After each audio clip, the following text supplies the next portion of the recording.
I'm going to continue the series of the famous Oriental Rabbanim of yesteryear. We're continuing this series, and over here on Chaf Chet Sivan, that's the 28th of Sivan, is a yard site, the Hilula of a really great Libyan rabbi. His name was Rabbi Abraham Hayyim Adadi, Zeche Tzadik Libracha, born at the start of the 19th century in the year 1800. He passed away in the year 1874. One of the great rabbis from Libya in the 19th century. He was actually born in Tripoli in Libya and from a great heritage, a family full of many rabbanim, including his father was Rabbi Masud Chai Adadi, and his grandfather also was a great rabbi, Rabbi Natan Adadi, also who was actually the author of the great Torah book in Ma'orot Natan, and his grandfather was Rabbi Masud Chai Rakach, who was actually the author of the famous book, the Ma'aseh Rakach, also which I very much recommend everyone to research upon, which was a book on the commentary of the Mishnah Torah for Rambam, which was very interesting. When unfortunately there was troubled ships in his life, I think when he was young, his parents passed away, reported over, and he grew up in the house of his grandfather, Rabbi Natan Adadi, and studied in his yeshiva. He had the yeshiva also. Another student who actually learned inside this specific yeshiva was famous Rabbi Yehuda Levi, who was actually a descendant of the famous Rabbi Shimon Levi, who was one of the great teachers of Rabbi Abraham and the area itself, respectively. And I believe in the year 1818, this would have been, he was about 18 years of age, Rabbi Abraham, with his grandfather, Rabbi Natan, and the whole family emigrated to Israel, which is very interesting, and there was a process to travel to Israel at that point in time. They had to stock up on various food and water, obviously. So they stopped off, I think, in an area called Trieste in Italy, and then they traveled to Haifa, and then they continued to Accra, and then finally they arrived to Tzfat, to settle in Tzfat, I believe. And they actually arrived at the time of Shavuot, if I'm not mistaken. However, there was financial hardships over there, and the common economy in general was very difficult, and he actually had a job tasked to raise money for, I think, the area in general itself to help everyone else. So he was well traveled. He traveled to Babylon, Damascus, Persia, North Africa, and Italy also in order to raise funds. And I believe, unfortunately, Tzfat, reported over, had suffered an earthquake, I think in the year 1837, which caused a lot of damage.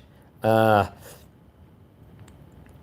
think at that point that this specific earthquake also, I think, was also left part of Tiberias with damage in the city itself. And Rabbi Abraham, at that stage, I think when there was earthquake itself in 1837, he was reportedly over. He was actually in Livorno in Italy at the time, so he wasn't actually there at that point in time, but he couldn't return to Tzfat at that stage in time, and returned later on to Tripoli, to Libya. And in Tripoli over there, he served as a rabbi, as he was a Rosh Yeshiva also over there, and he was Av Bet Din, also very prominent position over here. And among other great judges over there at the time, including Rabbi Chaim HaKohen, also Rabbi Parjala Davush, who was also another, or Parjala Davush, who was also a great Kabbalist and Av Bet Din over there. Also Rabbi Shalom Ajib and Rabbi Yaakov Maimon, also very great rabbis. And then I believe in the year 1865, this is 38 years, it was about 28 years he was rabbi in Libya. He returned to Tzfat again and lived there until his passing. This was in the year 1865. And he was there. He was traveling also to help the Jewish communities also in Tzfat. He would actually travel to Egypt, to Iraq, to Iran, Persia, to Morocco, and also Tunisia. Also, he was married to Rabbanit Sarah, and had one of his sons was a great rabbi, Rabbi Shaul Adadi also. And it's actually interesting. They themselves, between them, they corresponded a lot also. And I believe it was actually interesting. He wrote a lot of great books. He was actually close also with Rabbi Avram Pelagi. This is the son of Rabbi Chaim Pelagi, especially at the time when he passed away in Izmir This was in the year 1874. Rabbi Avraham Pelagi actually paid tribute. And I think in the book Avraham at Yadu, he actually wrote, and he actually speaks about him in the highest possible complimentary terms. He was actually buried at the end in 1874, I believe, in the Svat cemetery, in the rabbinical plot over there. And 4 years later, unfortunately, his wife passed away and was buried next to his grave. So that would have probably been in the year 1878 that she passed away also. So now let's explore some of the great works he did. There was a lot. He wrote many seforim also. I think they were mostly printed, if not all, in Livorno, in Italy, over there. And so that is very, very interesting. Also, Livorno at the time had a huge publishing house. And it actually shows that many of the writings he actually published was from the early times of his and the late times. Also, there was customs he spoke about with regards to the Tripoli community in Libya, within regards to what the life and the customs were like in Svat. Also, I think before and after there was an earthquake over there also.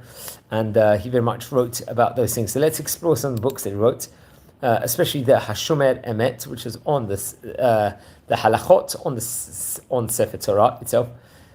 There was a Kuntres Achron, which was 5 Teshuvot Chetiyot. I think it was part of the Shomer Emet, if I'm not mistaken. There was Vayikra Avraham, which was in 4 Chalakim on the Shulchan Aruch, respectively, I think printed in Livorno in the year Tafresh Chafei. There was, or maybe also in Bat Yam, I'm not too sure, there was Seder Megaresh, which was on the Inyanei, the matters of Gittin, within regards to itself, and the Makom Shnahagu, which was Cheke Minhagei Yahudut. Luf was within regards to, I think, investigating within regards to the customs of the Jewish community in Libya itself, respectively. And very, very great books. And he passed away in 1874, as we stated before. I think he had the book by Vayikra Avraham. He received a great haskamot, including from Rabbi Chaim Pelagi, the famous Turkish rabbi. He actually said, and many of current rabbis still use these great books also, including Rabbi Yeshua Shimon Chaim Ovadia, who was reported over, who was Rabbi of Safar in Morocco. Also Rabbi Chaflon Moshe HaKohen, who we've spoken about before. He very much used his great books. He was a chief rabbi of Jerba at one stage. Also Rabbi Rahami Chai Havita HaKohen, who was a Rosh Yeshiva and the judge and chief rabbi of Jerba, also during the 20th century. And I think even Rabbi Ovadia Yosef learned his Sepharim also, if I'm not mistaken. He actually himself was the chief Sephardi rabbi of Israel between the years 1973 to 1983. And it's his yard site, buried in Sfat, as we stated before. He wrote many of the great books. Let's just look at the books that he wrote one last time, just for always good to do Hazara. Hashomer Emet, HaKuntres Achron, the Shut Vayikra Avraham, the Seder Megaresh, Yosef LaAmar, and the Sefer Drushim Perush LaChaim. So, friends, it is his Hilula. Please don't forget to light candles in the great rabbi's memory and learn more about him. Rabbi Avraham Chaim Adadi, Zecher Tzadik Livracha.